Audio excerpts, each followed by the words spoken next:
lang po kami ng mga available na mga panglarong BMX. Ito po yung mga nasa more or less nasa mid-range level. So sa mga nagbabalak na magbuo ng BMX na panglaro, ito po yung mga usually nare-recommend na po namin na mas makakamura ka kung medyo tight yung budget mo. Justice naman po ang available, tatlong kulay, marble black, yellow, at saka merong raw finish na frame. Ito naman po sa CRS, yan pong tatlo. Ang available na color niya, galactic purple, red, at saka matte black. Sa fly bikes naman po, meron tayo itong matte black na neutron at itong orange na electron.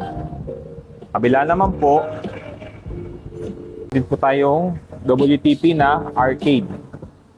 Nakamo na saddle. BMX na kung gusto mo pwedeng pang trail, naka full sus po siya.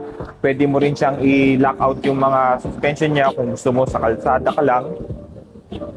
At sa mga gusto mag dirt jump, meron din po tayo bago na copper. Ang kulay niya PBJ large. At ang Avenger WTP din po siya, 27.5. Marami pa tayong pang klaseng bike. So sa mga interested, pwede nyo kaming i-message. Meron din pang bata, may gravel, may pixie, may mga budgeted bikes din po.